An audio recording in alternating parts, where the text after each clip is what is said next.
Andrew, میری دلی آرزو کے مطابق ہمارے شہزاد احمد یہاں اس محفل میں تشریف لائے ہیں، تو انہوں نے آتے ہی اس عہد کی یاد دلا دی جس کا تعلق 62-61 کی دہائی کا تھا۔ مجھے سن صحیح سے یاد نہیں ہے، اور اس بات کا تعلق ایک حد تک اس درس روحانیت سے ملتا ہے جس کے بارے میں علم حاصل کرنے کے لیے اور تعلیم پانے کے لیے بڑی بڑی جگہوں پہ گھوما، لیکن یہ میرا ابتدائی دور تھا اور میرا اس روحانیت کے بکھیڑے میں پڑنے کا کوئی ارادہ نہیں تھا، نہ ہی مجھے اس سے دلچسپی تھی۔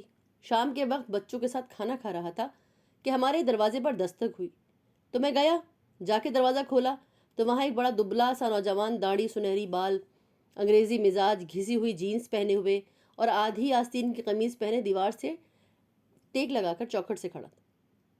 اس نے مجھ سے کہا، آر یو اشفاق احمد؟ میں نے کہا میں ہی ہوں۔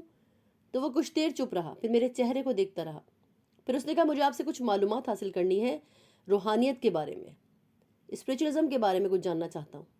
میں نے کہا نہیں بھائی، میرا سے کوئی تعلق نہیں ہے، میں نے پڑھا ضرور ہے اس کے بارے میں، اور میں یہ کہہ سکتا ہوں کہ میں اس علم کا ایک صحافی ہوں زیادہ سے زیادہ، لیکن میں اس کے اندر داخل نہیں ہوا اور مجھے اس کا کچھ پتہ نہیں۔ اس نے کہا مجھے بڑی مایوسی ہوئی ہے، مجھے تو کسی نے کوئٹہ میں بتایا تھا جہاں میں اپنا ٹریول چیک کیش کروا رہا تھا کہ اشفاق صاحب سے مل لینا، وہ آپ کو بہت معلومات دیں گے۔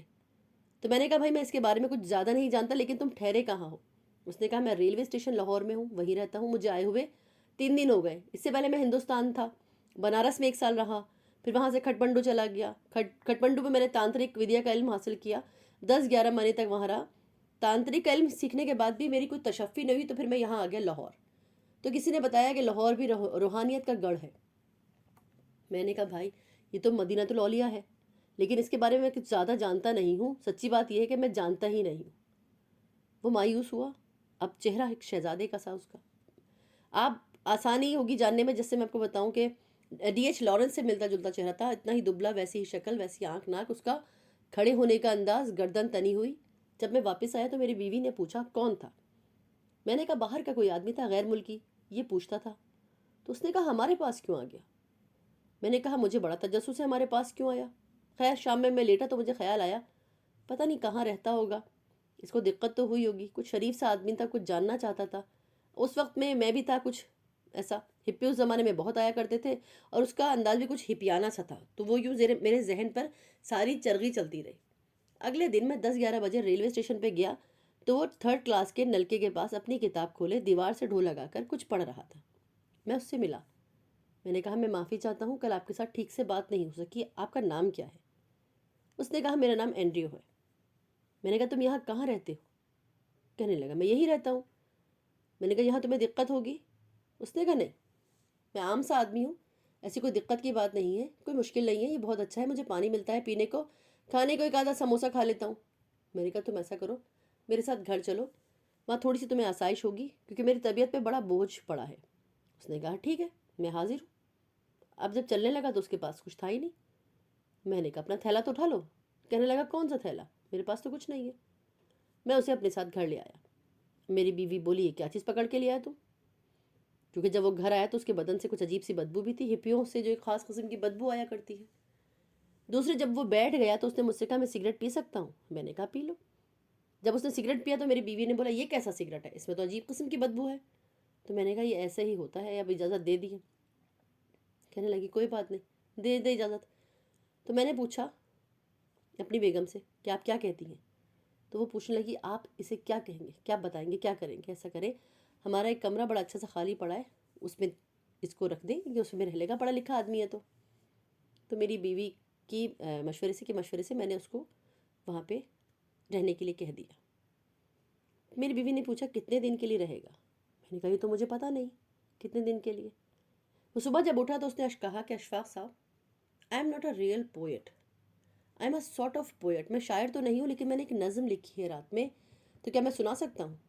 میں نے کہا جناب میں شاعری سے بڑی رغبت رکھتا ہوں، لیکن زیادہ گہرائی میں جانے کے لیے جب مشکل نظم ہو تو میں رک جاتا ہوں۔ اب کوئی مجھے لکھی ہوئی دھیان سے ملے، کچھ سمجھنے کی کوشش کروں تو میں دیکھوں گا۔ اب انگریزی کی بات آئی تو میری بیوی آگے ہو کے بیٹھ گئی، چونکہ وہ کانوینٹ کی پڑھی ہوئی تھی، اس کو ذرا آسانی ہے سب میں۔ تو اس نے سنا اور اس کے بعد کہا کہ Andrew please see it again. اس نے پھر پڑھا تو جناب وہ تو اس کی محبت میں ہی مبتلا ہو گئی، اور میں نے شکر کیا کہ میرے اوپر بوجھ نہیں رہا اس کا۔ تو اس نے پوچھا کہ do you write? Have you written something else too? اس نے کہا میری کاپی ہے، وہ جو جیب میں تھی. اس نے 2-3 نظمیں اس میں سے اور سنائی. تو میری بیوی بولی یہ تو بہت کمال کا پویٹ ہے، تو غضب کا ہے، اور یہ ساری ساری لمبی لمبی باتیں ڈیٹیل سے بیان کرنے لگی. اب اس کو ہمارے گھر سے اچھی خوراک ملنے لگی کیونکہ وہ شاعر اچھا تھا. اینڈریو صاحب ہمارے گھر میں رہنے لگے. ایک گھر میں ایک کونا تھا جہاں کوئی نہیں بیٹھتا تھا کارنر میں، تو اس نے اپنی جگہ وہاں بنا لی. ایک ٹوٹا ہوا مسلح سا بچھا لیا، دن بھر وہ اسی کونے میں بیٹھا رہتا. کسی سے کوئی سروکار نہیں، ہم کو کبھی ڈسٹرب نہیں کیا، ہم سے کبھی کچھ پوچھا نہیں، کبھی کسی چیز کی فرمائش نہیں کی، بس وہیں بیٹھا لکھتا رہتا تھا. اور شام کو میری بیوی پوچھتی ہیو یو ریٹن، تو وہ کہتا تھا کہ ایک اسٹینزا ہوا ہے یا 2 اسٹینزا، یا کبھی وہ پوری نظم سناتا. تو میری بیوی ہی اس کی سامع تھی اور وہ ایک ہی پویٹ تھا. وہ اپنا مشاعرہ کرتا، شام کو پھر وہ اوپر چلا جاتا. ایک دن میری بیوی بڑی پریشان بھاگی بھاگی پھری ایک کمرے سے دوسرے کمرے، کبھی باہر جاتی کبھی اندر آتی. تو اینڈریو جس نے کبھی دخل اندازی نہیں دی، انگریز آدمی کبھی کسی کے کام میں دخل نہیں دیتا، پوچھتا بھی نہیں، اس نے جب دیکھا کہ آپا جی بڑی پریشان ہو رہی ہیں تو کہنے لگا اف یو ڈونٹ مائنڈ آپی you seems to be discomfort and you are uncomfortable, what's wrong with you. اس نے کہا مجھے آپ سے پوچھنا تو نہیں چاہیے کیونکہ مینرس کے خلاف ہے، مجھے دخل نہیں دینا چاہیے، لیکن میں برداشت نہیں کر پا رہا، بہت گھبرائی سی ہیں. تو اس نے بولا کہ Andrew don't talk to me, یہ تمہارا کرنے کا کام نہیں ہے، تم چھوڑ دو اس قصے کو، میں ذرا گھبرائی ہوئی ہوں، ڈو ناٹ ڈسٹرب می. بیچارہ ڈر گیا. پتہ نہیں کہ مشرق کے لوگوں کا کیا انداز ہے. اب زیادہ تو پریشانی بڑھی. اتنی دیر میں ایک بڑھائی ایک آدمی اور آیا، ایک ہتھوڑی اور پلاس لیے ہوئے. وہ اندر کچھ کھٹ پٹ کرتا رہا. پھر اینڈریو نے کہا اب آپ مجھے جو مرضی کہیں، میں ضرور پوچھوں گا کہ کیا مسئلہ ہے. تو اس نے کہا کہ میری کوٹری جو ہے جہاں کھانے پینے کا سامان رکھا ہوتا ہے اس کا لاک آٹومیٹک بند ہونے والا ہے، تو میں چابیاں اندر ہی بھول گئی ہوں، غلطی سے ہاتھ لگا دروازہ بند ہو گیا، وہ کھلتا ہی نہیں ہے. اب میں نے پیٹرول پمپ سے آدمی کو بلوا لیا، اس نے کہا 60 روپے لوں گا. اس نے بہت ٹرائی کیا، اس نے بتایا کہ بھائی یہ تالا ایسا ہے جو دنیا کا کوئی بندہ نہیں کھول سکتا، ترخان کو بلائے، وہ آری لے کر اتنا حصہ کاٹے گا پھر لاک نکلے گا. اس نے کہا میں آپ کا تالا دیکھ سکتا ہوں؟ اس نے کہا دیکھ کر کیا کرے گا مسٹر پوئٹ؟ اس نے کہا نہیں جی میں دیکھنا چاہتا ہوں. تو وہ کہنے لگے آ کے دیکھ لے. اس نے تالا جا کر دیکھا، پھر کہا آپا جی کوئی تار ہوگی؟ اس نے کہا نہیں جی تار تو کوئی نہیں ہے. خود ہی گھوم پھر کر ایک ٹوٹی ہوئی چھتری پڑی تھی ہمارے گھر میں، اس نے تار نکالی، اس کو مروڑا تروڑا، اس کے اندر یوں ہلا کے کڑک سے دروازہ کھول دیا. میری بیوی حیران ہو گئی. اس نے کہا تم یہ کیسے کھول دیا؟ کہنے بس جی کھل جاتا ہے، یہ کھل گیا. میری بیوی نے کہا yes but it's a very complicated lock. مجھے بتاؤ انڈریو تم نے یہ کیسے کھولا؟ اس نے کہا آپا جی میں لندن کا ایک نامی گرامی چور ہوں، میں نے 2 سال قید بھی بھگتی ہے چوری کرنے پہ. میرا کریکٹر جب اچھا ہوا تو مجھے 4 مہینے کی معافی مل گئی. اب 1 سال 8 مہینے کی سزا کاٹنے کے بعد جب میں جیل سے نکلا تو میرے پاس کوئی دروازہ یا کوئی لاک جو ہے وہ کوئی حیثیت نہیں رکھتا. اب وہ ڈر گئی. میں شام کو گھر آیا تو کہنے لگی یہ جو اینڈریو ہے نا یہ چور ہے، اس کو اپنے گھر میں رکھا ہے. میں نے کہا تو ایسی کوئی بات نہیں ہے، اس نے تو خود بتایا. جب میں نے اس سے پوچھا تو کہنے کا یس سر میں تو بہت مشہور چور ہوں، اگر آپ چاہیں تو میں آپ کو اخبار کی وہ نیوز کٹنگ دکھا سکتا ہوں جس میں میری فوٹو ہے. مجھے 4 مہینے کی معافی مل گئی کیونکہ میرا کریکٹر بہت اچھا تھا. اس کے بعد کہنے لگا میں نے پرائمری اسکول میں نوکری کر لی بطور پروفیسر آف فلالوجی، مطلب he did an M in English, literature کا آدمی تھا، لسانیات کا آدمی تھا، لغت کا بلکہ لسانیات کا پروفیسر ہو گیا. تو پڑھاتا رہا. تو اس نے کہا لسانیات بڑا سخت سبجیکٹ ہے آپا جی، میں آپ کو کبھی بتاؤں گا کیونکہ آپ کو ضرور آنا چاہیے اس کی بنیادی باتیں. پھر مجھے روحانیت کو شوق آیا تو میں انڈیا چلا گیا. اب ہم دونوں میاں بیوی بڑے خوفزدہ ہوئے کہ چور کو گھر میں رکھا ہے، یہ سزا یافتہ بھی ہے، ساتھ ساتھ پہ شاعر بھی ہے، اس کے ساتھ انگریزی کا پروفیسر بھی ہے، اور پروفیسر بھی لسانیات جیسے مضمون کا، فلالوجی وغیرہ کو بہت اچھے سے جانتا ہے. اب میں اس سے تھوڑا تھوڑا ڈرنے لگا اور اس نے بھانپ بھی لیا. وہ صبح اٹھ جاتا اور لمبا رستہ کر کے دن بھر غائب رہتا، شام کے 5-6 بجے واپس آتا، ہم کھانا دیتے، دن کا کھانا وہ ہمارے پاس نہیں کھاتا. ایک دن میں نے اس سے پوچھا تم دن بھر کہاں جاتے ہو؟ اس نے کہا آپ تو میری مدد نہیں کر سکے، لاہور میں ایک بڈھے راوی کے پاس ایک بابا چھتری والا ہے، میں اس کے پاس جانتا ہوں، تو آپ کو بھی چلنا ہے تو چلیے، وہ بہت عجیب و غریب ہے، اس کے پاس علم ہے اور میں بہت ساری چیزیں وہ آپ کو ایسی بتائے گا جو آپ نہیں جانتے ہوں گے. میں نے کہا بہت اچھی بات ہے، چلیں ضرور چلیں. اب وہاں گئے تو بابا چھتری والے جو تھے وہ کشمیری زبان بولتے تھے، ان کو کوئی اور زبان نہیں آتی تھی. اینڈریو صرف انگریزی بولتا تھا، اس کو کوئی اور زبان نہیں آتی تھی. اب یہ دونوں صبح بیٹھتے گفتگو کرنے اور شام تک ایک دوسرے سے سوال اور جواب کرتے رہتے. اب یہ کیا کرتے ہوں گے یہ وہی جان سکتے. میرے لیے تو یہ بڑا مسئلہ تھا، یہ ایسا کیسے ہو سکتا ہے؟ وہ کہتا تھا یہ بابا جو بات کرتا ہے ایسی ہوتی ہے جو میں نے پہلے کبھی کھٹمنڈو میں سنی، نہ بنارس میں، وہ بابا سے میں پوچھ نہیں سکتا۔ سر جو آپ سے پوچھتا ہے یہ کیسا آدمی ہے، لیکن اینڈریو کو ان ساری باتوں کا پتہ چلتا جاتا۔ اب دیکھیے انسان تلاش کے لیے کس طرف نکلتا ہے، رخ اس کا کسی اور طرف ہوتا ہے اور چلا کہیں اور جاتا ہے۔ ہم بے یقینے لوگ اس چیز پہ اعتماد نہیں رکھتے۔ ایک دن اس نے بتایا کہ میری ایک منگیتر بھی ہے جس کا نام جوئی ہے، جوئی آنا چاہتی ہے یہاں۔ وہ اس کو خط لکھتی کہ I want to join you, تم کہاں ہو اس وقت؟ اس وقت اینڈریو کا جو والد تھا وہ برٹش ریلوے کا ریٹائر آفیسر تھا، تو جوئی کا باپ کاؤنٹی میں ڈرافٹر تھا۔ جے پی ڈرافٹر تو اچھے گھرانوں سے تعلق رکھتا تھا۔ میری بیوی کا شوق ہوا، اس نے کہا جوئی کو ضرور آنا چاہیے، یہ الگ الگ کیوں رہتے ہیں؟ ہم نے کہا ٹھیک ہے اسے بلا لیتے ہیں۔ اسے خط لکھا۔ اب جوئی جب آئی ہمارے گھر تو بڑی ہی خوبصورت لڑکی، بڑے گورے اونچے قد کی، لیکن طبیعت جسے کہتے ہیں نا جلدی گھبرا جاتی تھی۔ وہ تحمل اور بربادی جو اینڈریو میں تھی وہ اس میں نہیں تھی، وہ جلدی چڑک جاتی تھی۔ جب میری لڑکیوں نے دیکھا، میری بھانجیوں بھتیجیوں میرے گھر والوں نے، تو انہوں نے کہا کہ جوئی کی اور اینڈریو کی شادی کر دیتے ہیں۔ تو چنانچہ ہم نے کہا بھائی ہم پہلے اس کی ڈھول کی رکھیں گے، اب پھر اس کی گھوڑیاں ہوں گی، آدھی لڑکیاں ادھر ہو گئیں اور آدھی جوئی کی طرف ہو گئیں۔ ہمارے برآمدے میں اتنی بڑی شادی پہلے کبھی نہیں ہوئی تھی، بچیاں روز بیٹھ جاتی ڈھولکی لے کر، انہوں نے ڈھولکی بجانا شروع کر دی۔ اب یہ تو روز کا چرچا ہو گیا۔ جب شادی قریب ہوتی گئی آہستہ آہستہ تو وہ تو چرچ میں ختم ہو گئی۔ اینڈریو نے کہا دیکھیے شادی تو میری ہو گئی، لیکن میں اسے بلانا چاہتا ہوں۔ اب ملا جی جو بھی ہوتا ہے نا، میں نے کہا یہ کیسے ہو سکتا ہے، ہم تمہیں کیا درج کیا کرائیں اس میں؟ اس نے کہا نہیں نہیں، وہ ویسے ہی آ جائے، میں محلے کے مولوی سے اس کو بتائیں کہ یہ ہم مولوی سے بھی شادی کرانا چاہتے ہیں۔ اچھا جی، ہم نے بتایا جی گورا گوری ہے آپ آ جائیں۔ وہ آئے، ہم نے کہا جی نکاح پڑھا دیں، کچھ پڑھ دیں۔ اس نے کہا جی یہ تو نثاری ہے، کوئی بات نہیں پڑھا دیتے۔ اب جس دن اس کی شادی کا دن تھا تو صبح صبح چلا گیا اپنے بابا سے ملنے، چھتری والا، اس سے دعا وغیرہ لی۔ اب دن گزر گیا، شام ہو پڑ گئی، مولوی صاحب آ گئے، اینڈریو کا کچھ پتہ ہی نہیں، پورا دن نکل گیا، کیا کرے؟ اب پریشان بیٹھے ہیں، جوئی جو ہے وہ پینز اور نیڈلز لے کے بھاگ رہی ہے، رات پڑ گئی، رات کے 8-9 بج گئے، آدھی رات کو اینڈریو صاحب چلے آ رہے ہیں، ایک عجیب طریقے سے گھٹنوں سے اونچی اور سر کے اوپر ایک صافہ اور قمیض کو اس نے ذرا شاؤٹ کیا ہوا اس کو۔ تب میں نے پوچھا کہ where have you been Andrew? تو اس نے کہا I am very sorry, I am lazy sir, I forgive, please forgive me.